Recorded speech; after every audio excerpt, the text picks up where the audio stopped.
Barbara. I'm Cheryl. And I'm Naima. We're three Black moms.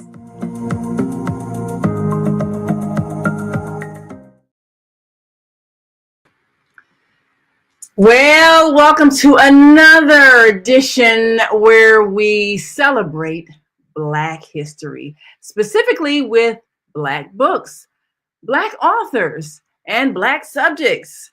Well, we want to know, how is it that we can make it more available for people to be able to hear our story from our own mouths? Today, we've got a guest who has created just what we need. And she's right here in my hometown, Chicago. The Soulful Chicago Book Fair highlights Black authors from all across the country and even some overseas to tell our story in our voices. And this is critical because there's so many people who talk about us who don't know anything about us and have never talked to us. So the stories that we've often had used in, whether it's the grammar schools or high schools or even colleges, have been stories written by other people. And now we have an opportunity to write them ourselves. So we're going to meet Asadah. And we're going to find out more about how you, if you're an author, how you can, in fact, be a part of the Soulful Chicago Book Fair. It comes along every year, and it also provides a way for people to meet those authors and find out more about our story, because it's not just his story, it is our story. And I know we are both readers and writers, so we can really appreciate what Asadah has done and bring on a fabulous event several times a year so that many of those authors that don't get a chance to be heard can be introduced to the world stage. So without further ado, let us bring on my dear sister, Asadah. Woo! Hey, moms. How are you? Loving life. Thank you for having me. Yes. Well, thank you for coming on. I'm excited because as soon as I met her, and I can't remember how we met. You know how it is when you meet somebody, it seems like you just always knew them, and you can't remember how you met, but just such a familiar soul. Well, as soon as I learned about the Soulful Chicago Book Fair, we've made sure we've been there every year to highlight these authors. And I think after we met, and then after that, I said, you need your own platform. So, of course, she's part of the Female Solution family, coming on every Tuesday with Gathering of the Griots, which, of course, a griot was a storyteller. But can I ask? Yes, go right ahead. Who, what, when, where, why, how? Tell us about the Soulful Book Fair. When is it? Why? Where is it? And how long has it been there? How long has it been there? And how can we do something if we're not in Chicago? How can we support this if we're not in Chicago? All those questions. Well, before we get to those questions, let me give you a snippet of the book fair. Okay. And then we'll give her a chance to answer all those questions. Sound good to me. Look, here we go. Wait a minute, let me make sure you get the full effect. There we go. Chicago.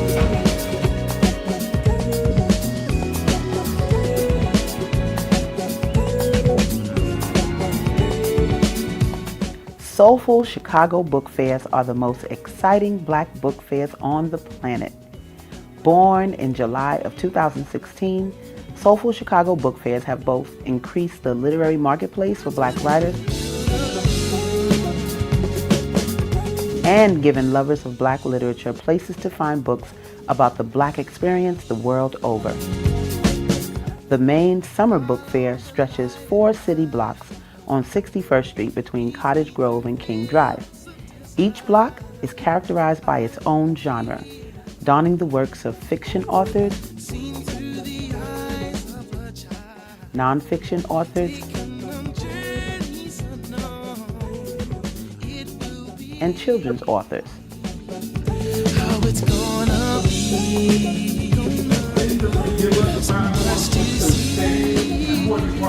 The day begins with a procession of elders atop a float, demonstrating the book fair's honoring of community elders.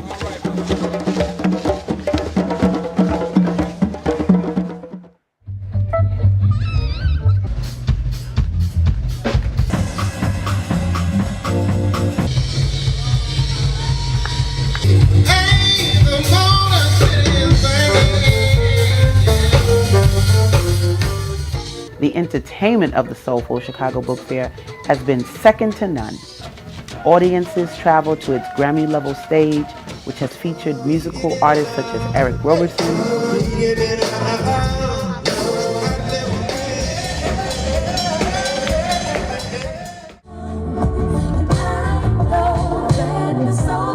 King,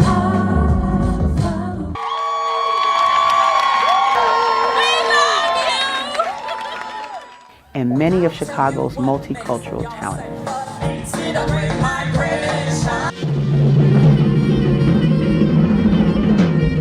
The book fair's community stage sits equidistant from either end and showcases puppet shows, open mic sessions, and author talks for festival goers to enjoy. That bought homes or provide an economic foundation. Aspiring authors have enjoyed the Soulful Chicago Book Fair's lineup of helpful workshops on publishing, writing for children, and legalities of the publishing industry and more. From its exhibitors to its entertainment,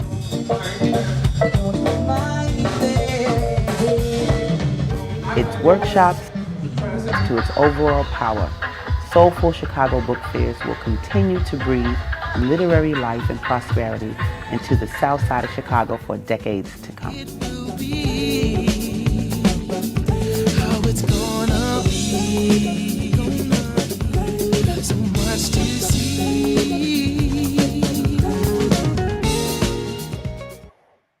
So there you have it. And I was getting upset like I had missed it, but 2016 I had already moved to Florida, so that's why I have missed it. Yeah, no problem. We have it coming up again August 9th. And it's the life of it has been amazing, just to answer some of your questions, particularly being in a different place to live. The book fair has been so magnanimous and so impactful that we've had authors fly in for the event as far away from as Japan, Canada.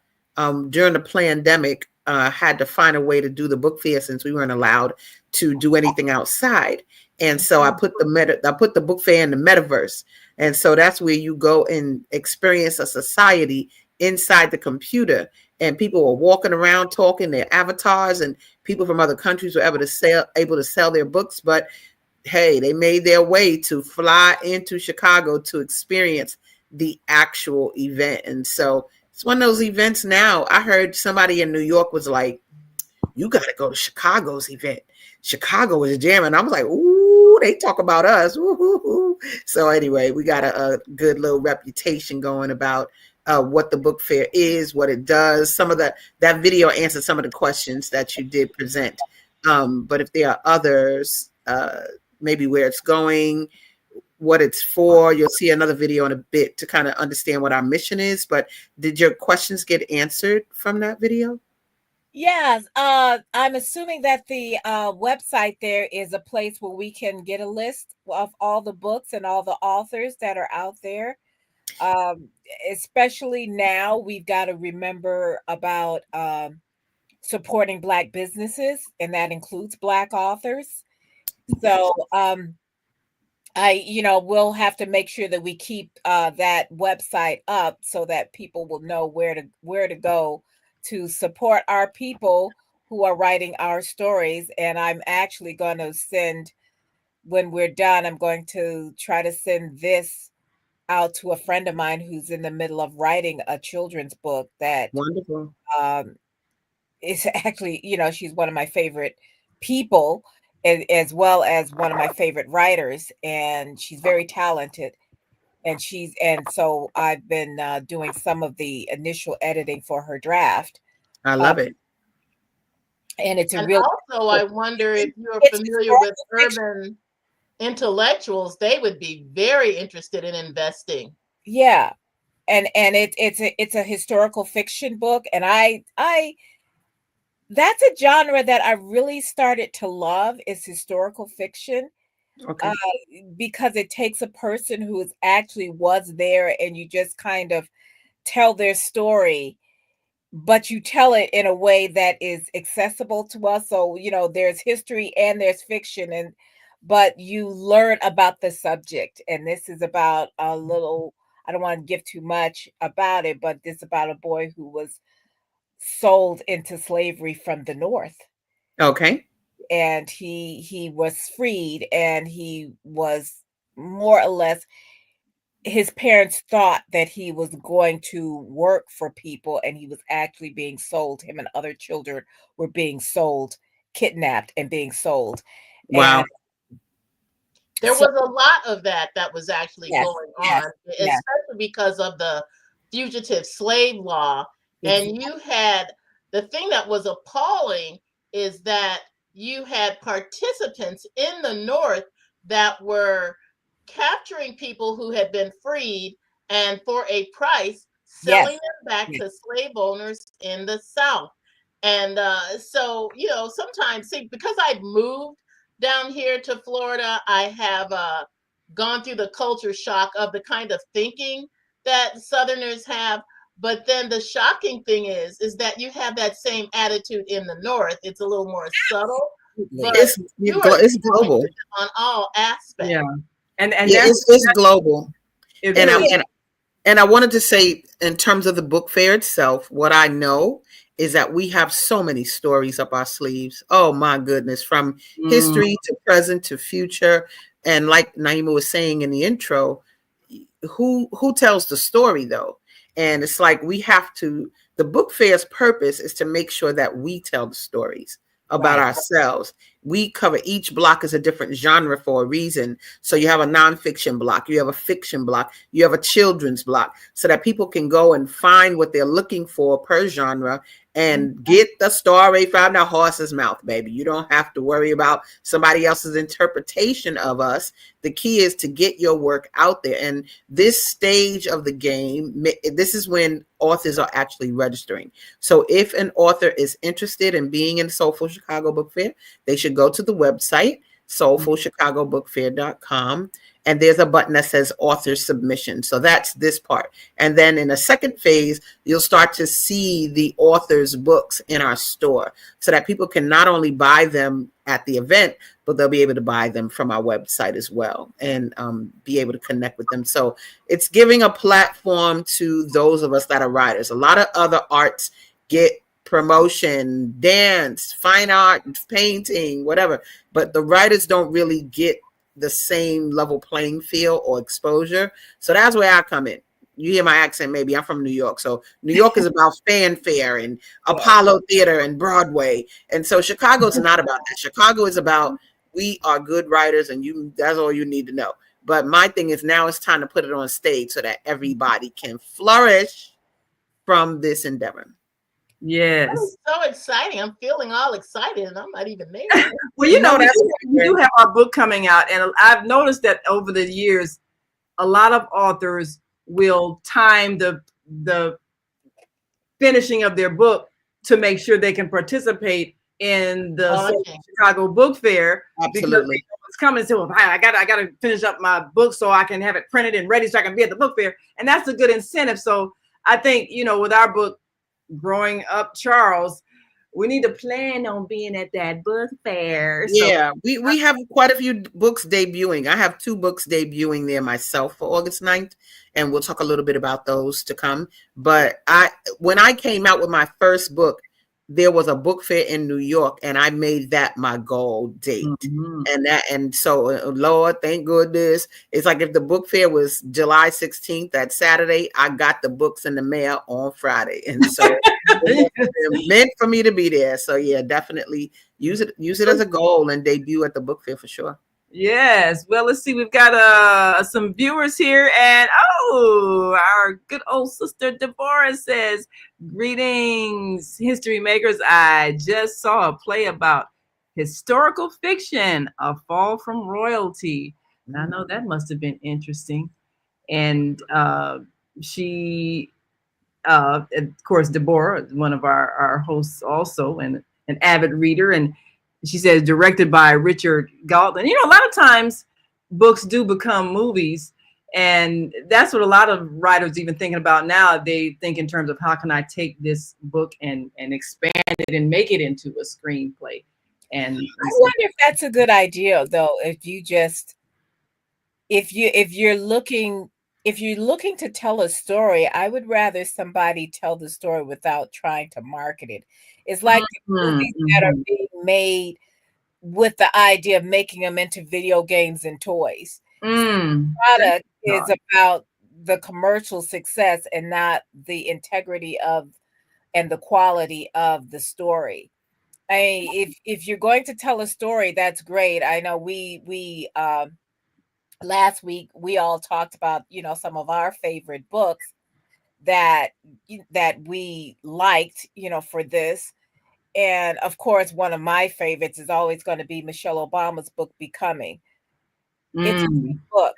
I don't know if I necessarily think it would translate as well to a movie. Maybe it would, or a play or something, because I think she was just so honest in what she was writing, just telling her story.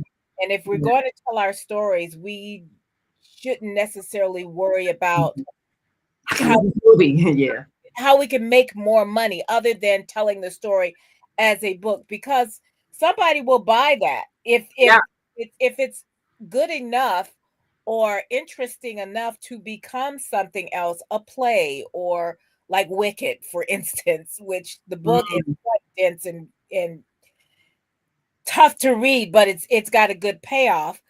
But if someone, I don't think he wrote those books necessarily for the purpose of making it something else.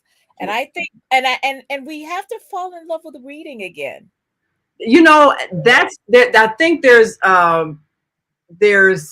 a misconception that today's young people don't read. And Asadah, you said something a while back which really struck me, because people were talking about young people don't read books anymore, but you were pointing out how just the culture of texting all the time. Tell us about your philosophy about that, as far as today's young people really doing a whole lot more reading and writing maybe than we used to. Sure. I mean, basically, and I think to your point, Cheryl, in this day and age, you really do have to think of the full package and how the message gets to the different demographics, right? My daughter and her generation, they don't do things the way we did. And I have to accept that. Just like I don't listen to a phonograph. I listen to, a stream or Spotify or something.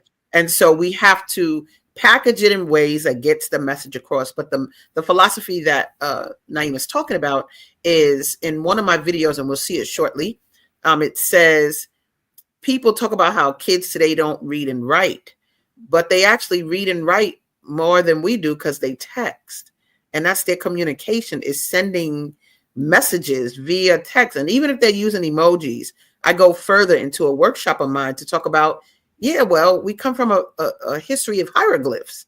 What are you talking about? We've always used symbols to mean things. And so them using symbols and emojis to mean things is a little derivative of being a culture of hieroglyphics and symbols. Even the gangs put up symbols. You know where you at when you look at the wall and you see them symbols. You know where you are.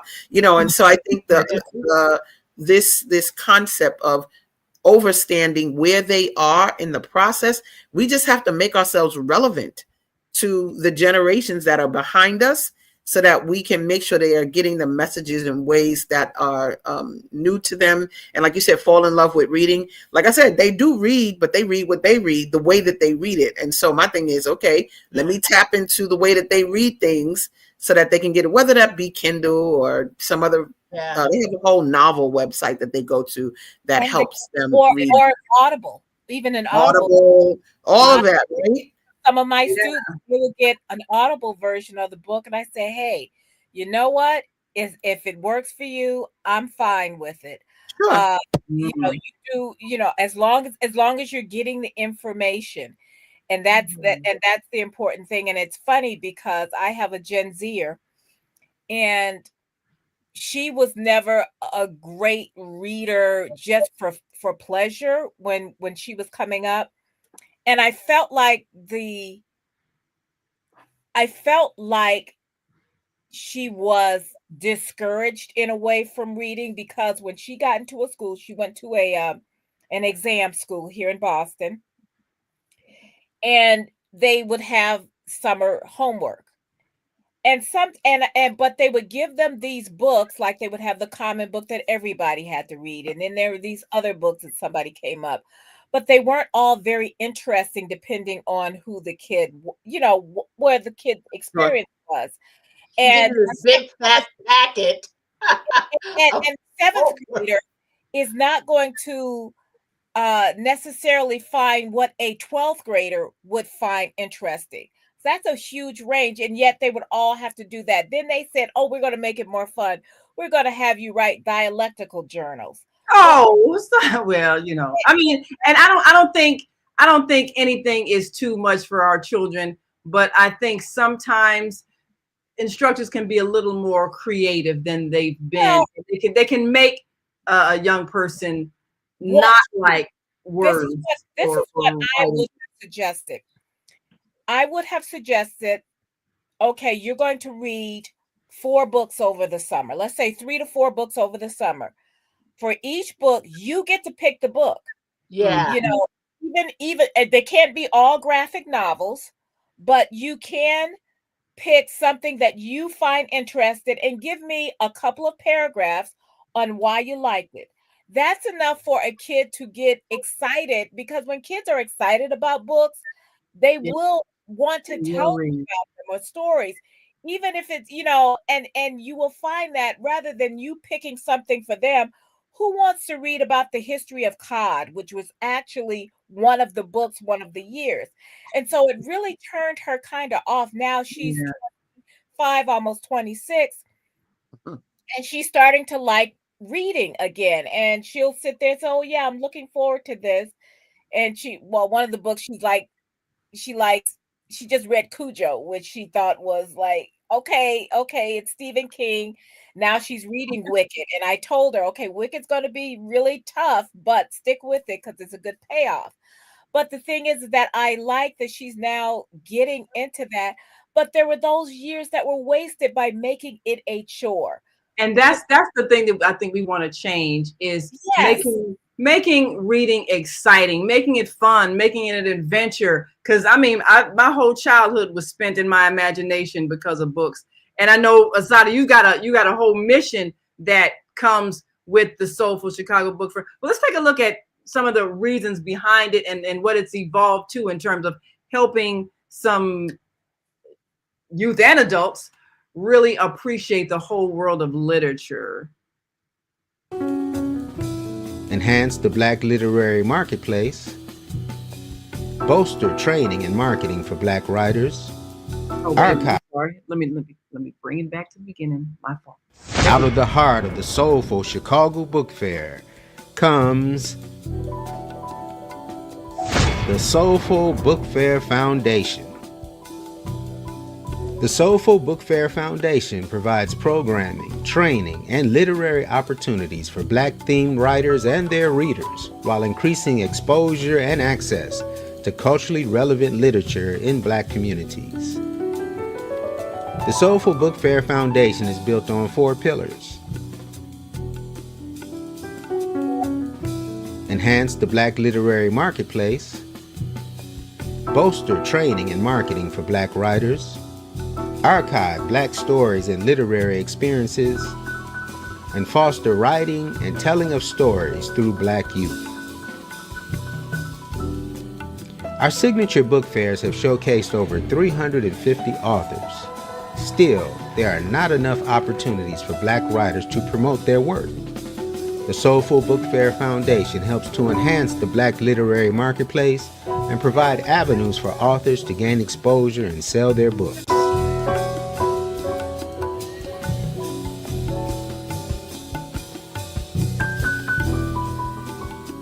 Everyone has a story to tell. For those people courageous enough to become authors, we help guide them through the process of building a business around their books. From effectively presenting at events, to maximizing social media. Learning what Snapchat is, learning what Instagram is, how to use it, how to market to it. So I think that is what made me, I didn't sell out. I think I brought about 80 books and I sold like 68. So I think that was really, really good. We offer training and marketing to help Black authors so they can confidently develop fruitful literary careers. Soulful Chicago Book Fair, be there. Understanding the past allows one to map out the future. We preserve the stories behind the storytelling of activists, writers, leaders, and youth in the Black community through state-of-the-art videography, produced by the media partner of the Soulful Book Fair Foundation, OM Productions International. We transform history into our story. I purchased my first property at 19 years old, and I have done more than 20 deals since then. I can teach you too. Come visit me at the Soulful Chicago Book Fair, July. Myth. Children today do not read and write as much as we did in the past. Children today actually read and write more than we used to because they post and text as their primary form of communication. The Soulful Book Fair Foundation creates opportunities for young people to share their stories through special workshops. So in our African tradition, when you have special programs like this, you usually or always begin it with a libation before our Sheva Denmark BC. He was recruiting enslaved Africans for 5 years in Charleston, South Carolina, to take over that city. Hey, Black child, be what you can be. Learn what you must learn. Do what you can do. And tomorrow, your nation will be where you want it to be.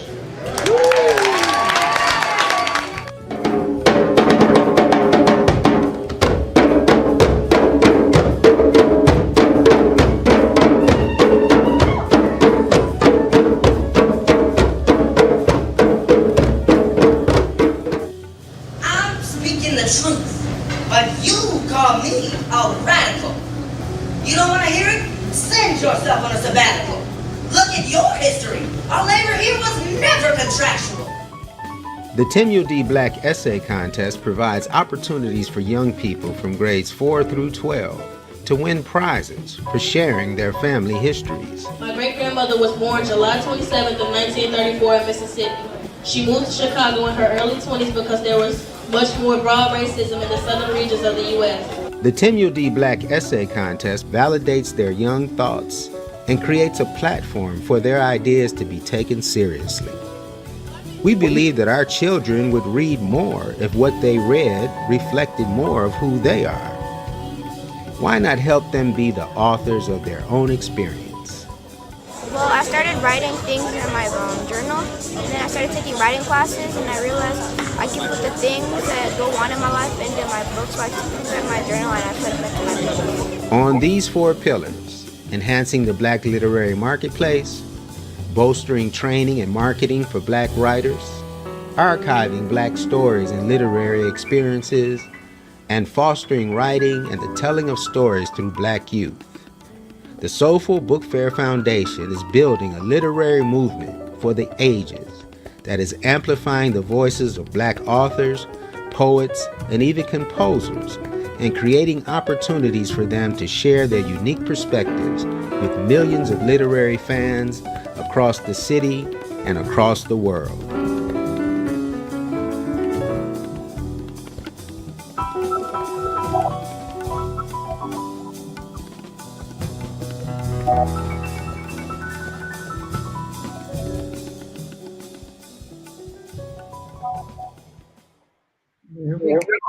Yeah. I love seeing those videos.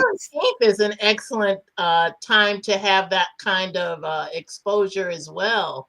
It is. Yeah, and I feel so good because in those videos and in those images, it's not scamp, baby. You see how many black people coming out. They say if you want to hide something from a black person, put it in the book. Well, we sure did have thousands of people in that street. Yes. Somebody lying because them black people out there. You see daddies holding their little girls' hands and seeing us reading to our children. So it's sort of like you got to put it there. Don't be going on these assumptions and myths. We got to put it there. So, I'm just grateful for that I was given this in the download, the spiritual download, to do the book fair and to keep this thing growing and emerging, because our people not only need it, but we are it. And we need to put ourselves on stage. And we need to stop listening to narratives of other people tell us. The whole thing about Black fathers, absentee fathers. Black men spend more time with their children than any other demographic. Demographic, more than white men, more than every other demographic. Black fathers are involved with their children, but we like to listen to a lot of those narratives and say, oh, the baby mamas and the baby daddies and these men. That is actually not true. When they've done the research and when they found, when they've looked at what the actual numbers are, Black men, like you said, Asadah, you see them holding their daughters' hands. They are involved with their children. Yes, that's why we need to tell that story. We need to tell our story, because that story is told on us that our fathers aren't involved and our parents are never together and all of that. So it's up to us to tell us about us and not listen to what other people say. Well, speaking of parenting, we want to talk about an issue that is often a very intense disagreement when it comes to proper ways of instilling discipline in children. We're going to take a quick break. And when we come back, we're going to talk about Asadah's humongously popular books, been on the TV and radio and debates about it. We're talking about beating Black kids. Should you or should you not? We'll be right back after this quick break. So we want you to stick and stay. Don't stray away, and feel free to write in your comments. We'll share them with our viewing audience, and we will be right back.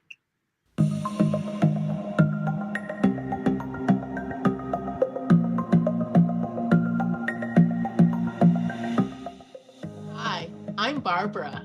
I'm Cheryl. And I'm Naima. We're 3 Black moms. And in case you didn't notice the resemblance, we're also 3 sisters. We're going to be coming to you every week, sharing our successes and our mistakes as we navigate our lives as moms, wives, sisters, daughters, and of course, Black women in today's world. We'll talk about it all: race, politics, religion, economics, culture, and we'll take a look at everything from whether or not to use corporal punishment to how do you teach your children about sex. Look for our upcoming book, Growing Up Charles. It's a personal story about our lives growing up in Maple Park on Chicago's South Side. I'm Barbara. I'm Cheryl. And I'm Naima. We're 3 Black moms. Follow us on Facebook and subscribe to our YouTube channel, 3 Black Moms.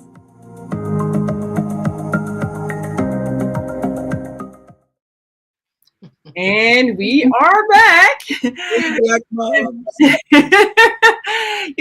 I really was excited when I saw this book, because I really believe that all of us have been deeply traumatized by a very common way of instilling what we hope is discipline our children, but it comes from that slave culture, and so many of us have experienced it. But I'd like you all to take a look at this and still rationalize and still rationalize it, because we you don't know what you don't know until you know. But I want you all to take a look at this video and see if it kind of triggered you the way it triggered me in terms of some traumatic memories. I got spanked and I turned out fine. Spare the rod, spoil the child. Kids today need to be beat. What else am I supposed to do? He's so bad. Ooh, she gets on my last nerve. Better hush up before I give you something to cry about.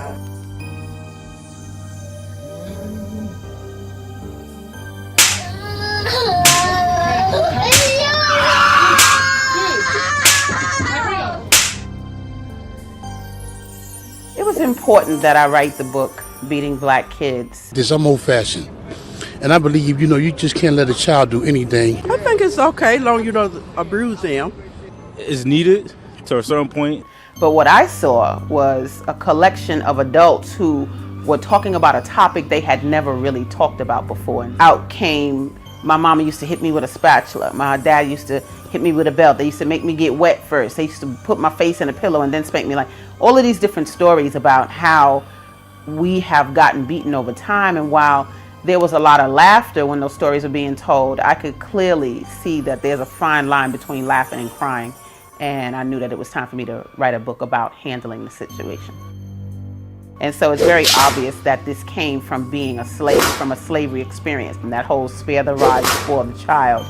The shepherd did not beat the sheep with the rod. He guided them with the rod. And so it is just obvious that that came from a slavery experience. And we have to know how to differentiate those things and then just use some discernment in terms of doing what's best for our children and not breaking their spirits. With regards to how we discipline our children, first of all, I always tell people that discipline, if you look at the etymology of the word, it comes from disciplina, which is the Latin root meaning teach. And so when you discipline a child, you are teaching them. But when you use corporal punishment and you hit our children, you're not teaching them anything. They're actually not going to do it again out of fear. They're not doing it out of reason. The frustration that we feel from being powerless in a society and all of the things that come along with that, those issues are not to be taken out on our children when we get home.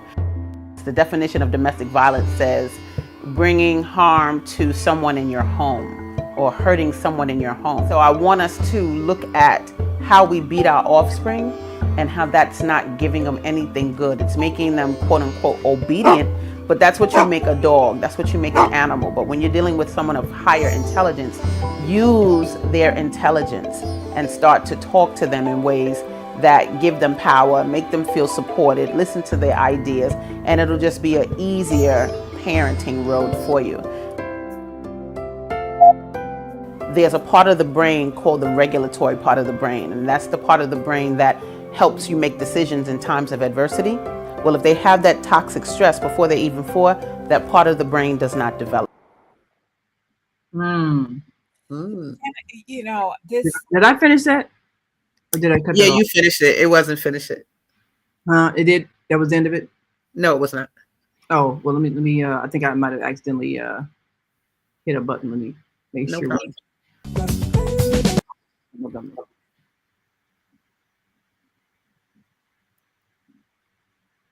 And so you're looking at a community full of people with no regulatory equipment. So we need to be bringing a different generation of people up with a different consciousness. Make sure that the kids feel good and alive while they're living. Don't be upset after they die and after there's all these senseless killings. Let's treat them well while they're living, and then we'll see a different impact. The adults want to be upset, but you taught the children the violence when they were young, and it's the tools they have. I feel like, hitting children is such a skillless. We need to foster behavior that builds them up and that just changes the way, like we talk to each other. Talk to your discipline, because discipline, we're using it a lot to describe hitting children. And this is not directly to you, LaShawn, but it's to just all of us, because I've heard it and it's personally, and discipline.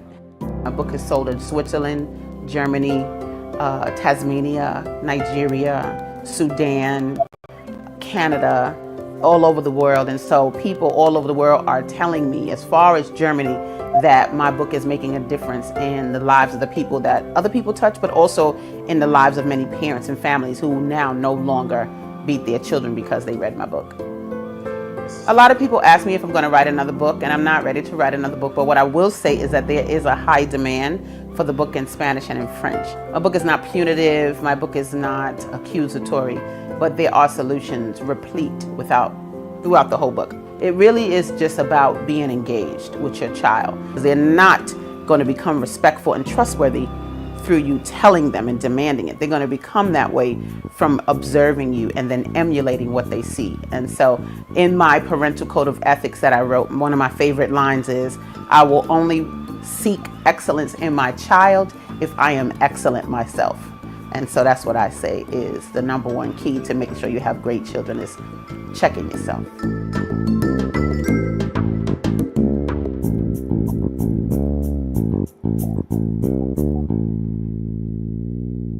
There we go. All right. And so now let's take a look at what was said. I need to jump in here. Yes. I tell people, and I've said this online many times when this comes up, you know, some of this behavior, like you said, Asadah, is from the slave, you know, that narrative. Listen, folks, nobody's selling your damn kids. Stop beating them. Stop. You have to break their spirit so they don't get. You're not breaking their spirit so that they will be, you know, good to Massa, and Massa won't sell them down the river. This is not even our culture. I have read several places that in Africa, when they beat their kids, that's from the colonizers who came over there. Europeans did that to their children. We did not, because they felt like that would kill a child's spirit. And it So does. now the colonizers bring us over here, kidnap us, and then have us beating our children. And we have adopted that as part of our culture. I did not put my hands on my child because she is a child. If what you would do to a child would put you in jail as an adult, why do we allow ourselves to do that to a child? If you were to smack someone across the face, a stranger or an adult, they could have you put in jail. But even a dog, if you hit a dog, you're going to jail. Yeah, you can go to jail for cruelty to animals if you beat a dog. Right? Animal cruelty. But we think that's okay to do to a child? That's abusive behavior, actually. Well, let me just say this. I have a saying that goes, it's time to raise our skills and not our hands to discipline the children. It's just that basic, right? Because when you talk about the origins, you know, where you can find the true origins of Black parenting is in art. What I said about those hieroglyphs, what I said, you got to look at those. I do a workshop, and I did it at a parenting conference in LA, actually. And I had slides that were showing traditional African parenting. You saw the woman sitting with the baby in her lap, suckling on the breast. Ancient Egypt, you saw the child standing next to the pharaoh. Like all of these different manifestations of children being reared peacefully with their parents, and had to show them this is how we documented how we lived. But when you go through slavery and colonialism, and you look at how Black children were treated, right? And you look at what we adopted, like look at the books. If you look at those little golden books, they always had little Black kids playing with animals, like wild animals, tigers, in barns with chicken, never playing with actual regular children. And so there's a sentiment that we began to take of our children. In that same presentation, I showed how they used to come take the baby from the mother and father and take them, never to be seen again, but they would use the Black babies as alligator bait. It's why they used to call Jackie Robinson gator bait on the baseball field. But the bottom and the top line is this.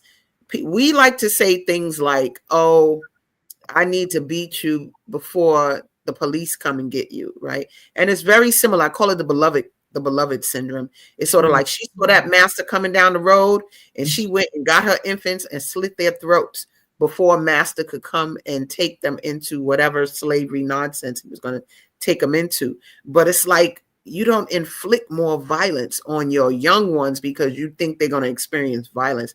And it's a very skewed reality that we need to fix in how we are going to like procure the future. That's what this is all about, working with our young ones so that we can procure the future and make sure that they have all the faculties they need to come up against any negative force, and to make sure that, like I always say, we teach our children how to take authority, but we do not teach them how to be authorities. And by not teaching them how to be authorities, we aren't one in so many circles, but we do know how to take authority. And then usually, because we feel so powerless, as I said in the video, in the real world, we come and exert this power over our families, our children, and it manifests into so many things. It manifests into not only beating them, it manifests into molestation. It manifests into a whole bunch of nonsense that if we just did not violate the bodies of our children. There's some stories in that book, Beating Black Kids. It's stories of others who have hit their children and not, but so important because, like one lady said, because she got beat, it made her more promiscuous because she began to feel like her body wasn't hers and that anybody could violate her body. And so it just translates into a lot of different things that we just don't want for the procurement of the race. We want our children to see us as a place to be consoled, trusted. My daughter's 21 years old. My daughter's first book came out when she was 7 years old. And I've always taught her, no one ever tells you no. No one in the world tells you no. I can't even think of an idea that would support somebody telling you no. I said, if it's a yes for you, you go and get it, right? And so even when I didn't like certain things in her upbringing, I would tell her, so let me help you, or just help me understand why you got so many C's in school. You're making me seasick now. Seasick. Just talk to me. And then when something didn't go the way I wanted to, I then would ask her, well, let's just make a list. Let's sit down and let's make a list of all the other places you can live. Because if you're going to live with me, them grades got to be tight and this, that, and the other. But if you're not going to do those things, I'm good. But your daddy drive a truck, so maybe I think they got bunk beds in there, so you need to maybe look at that. And then your grandma, we just go through a process of elimination. Where you want to live, Ma? Because if you want to live with me, these are the things that need to take place. And so here's a place of reasoning. A lot of times we don't work with them to help them reason and negotiate well, so they don't do it well in life. And so when it comes to negotiating a salary or saying I'm worth this amount, they don't have those skills because we didn't create them in just their everyday living. And so that's what the book is really about. There are little keys in my book next to every potential solution, ways that you can think, things that you can do so that we can shape and reshape how we're doing our job as parents, because it's no longer good enough to say I'm doing the best I can. No, not disagree. We can do better. We all know we can do better, right? But no excuses and no mistakes, and let's just be civil, just like we would be with each other. I'm into civility with children, and that's what this book is about: being civil with our children so that they can grow and feel good about who they are. I follow she's a psychologist, I believe. Her name is Dr. Raquel Martin, PhD. She is on Instagram and she's probably on TikTok too. I highly recommend her. And she talks about this. She's got 2 little boys. She teaches down in Tennessee. I think she's in Nashville. And she talks about how Black people want to do this to their children to toughen them up, because the world is tough. And her argument is, your home needs to be the safe space.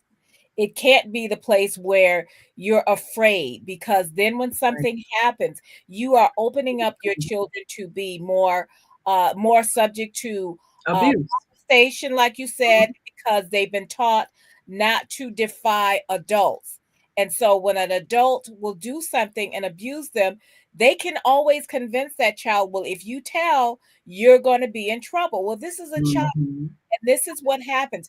If you provide a safe space so your child can come to you with any problems, instead of feeling like they're going to get beat, they're going to get in trouble, they are less likely to be put in a situation where somebody says, you better not tell her, you're going to be in trouble. Because one of the things that I told my daughter is like, adults don't have secret, you don't have secrets with from adults and dad. I mean, if dad tells you, okay, because he's planning a surprise, that's one thing. But we do not have, and also children do not have adult friends. I know my daughter's friends, but they are my daughter's friends. Sometimes my daughters too. But when you have little kids who suddenly, this guy wants to be your child's friend. Red flag. And that's a red flag. And the thing is that we open our kids up to that kind of abuse by making them too fearful, afraid of us, to talk to our child, to talk to our parents and say, that person makes me uncomfortable, even if it's your uncle or your this or your dad's best friend or your mom's best friend or whomever. But that's the thing. That's part of that living in fear. We need to stop having our children live in fear of us or fear of anyone else, because we think that that's good, that's obedient, that's discipline. I want to say really quick, and because I want to clear up this friend. I'm really big on clearing words. As a Scientologist, we clear up words. This word friend, because I am my daughter's friend to a T, but I am not her peer, right? I do not want to be their peer, but the definition of a friend is a person attached to another by feelings of affection or personal regard. Then they say a person who gives assistance, a person who is on good terms with another, a person who is not hostile, a member of the same nation, party, blah, blah, blah. So we actually do want to be our kids' friend, but we don't want to be their peers. And I think when we're teaching them about their communication with others, they just need to understand who are their friends, who are their allies, and who are their peers. And I think at the end of the day, you don't trust people who hit you, even if it's your man. Especially if it's your man. You don't trust no people that hit you. So when your parent hits you, you love your mama, of course. But that doesn't mean that you trust them. And it doesn't mean, I asked one man, he said, well, I got beaten, I turned out fine. Well, first of all, I created an acronym for fine. Because I said, you turned out fine. That's all you're aiming for? But the acronym is failing indefinitely, never emerging. And that's how people turning out fine from being hit as young people. But I also said to this man, he said, I can't turn out fine. I love my mama. I said, yeah, but what were you saying when she was hitting you? He said, oh, I hated her. Right. So that person is still in you, yo.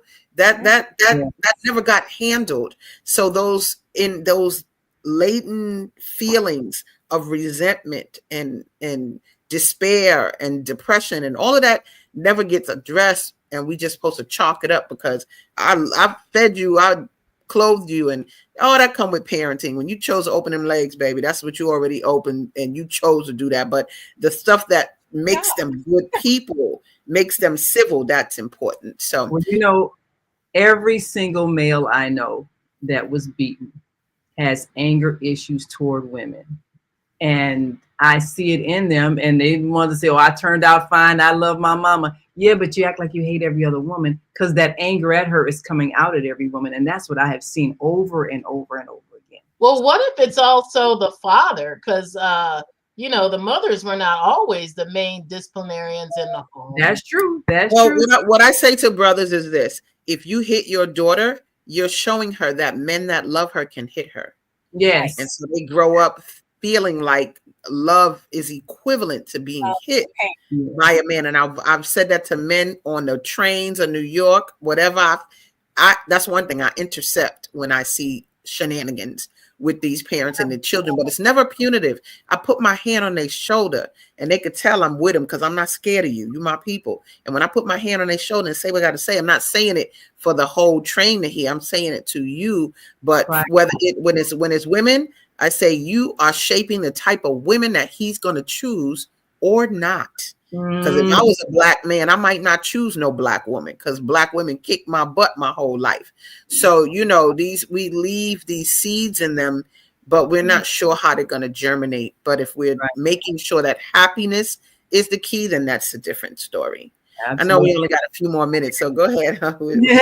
Yeah, well, you know, you've definitely said a mouthful, and we want you to know we're not, you know, beating up black men, because we did say earlier, and one of our viewers, Deborah, said, yes, stand up for our black fathers and dads, because they are doing a great job, and like we pointed out, they are spending more time with our children. Now, you've got another book. Before we go, I want to mention you've got a book coming out also this year, which I think speaks to a lot of the issues with our families, because unfortunately we have had a lot of men who have families who are in prison, and you've put together a fantastic book, you know, collection of stories. Tell us a bit about, you got about a minute before we wrap up. So this book, He's Out, is an anthology, and it's a collection of authors, you guys, that are coming together to tell their different stories, because they have different experiences. But it's called He's Out, Tales of Marriage After Prison.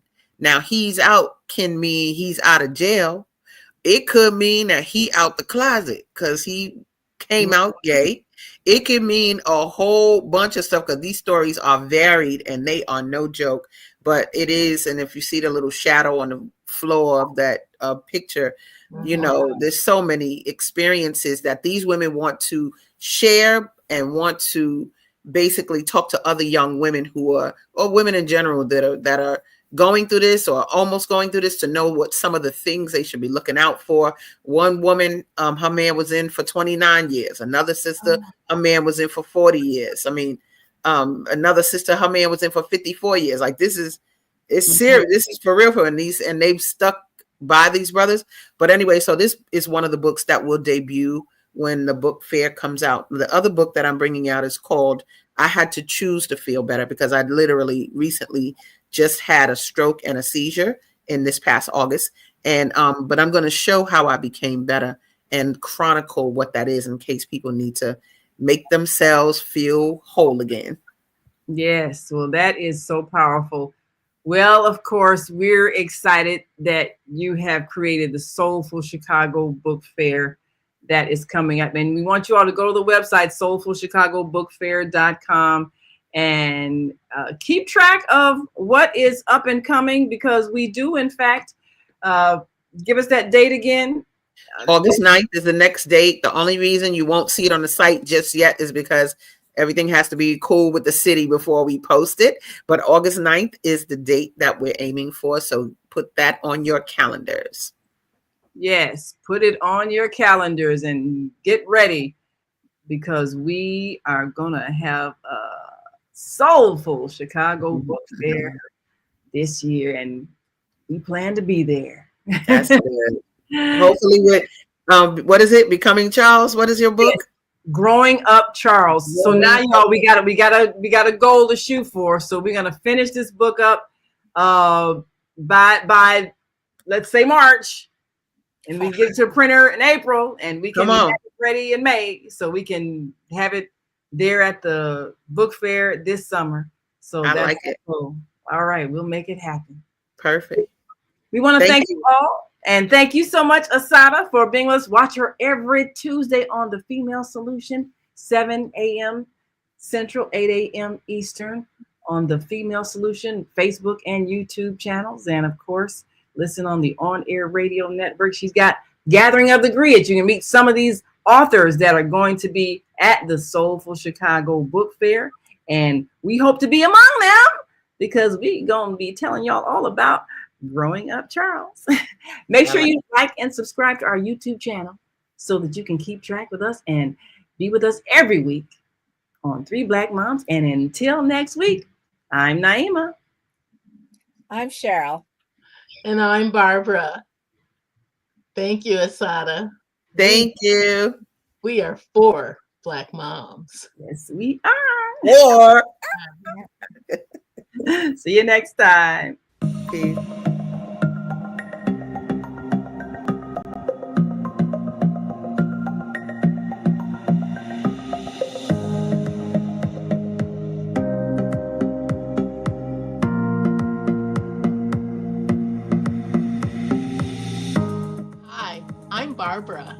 I'm Cheryl.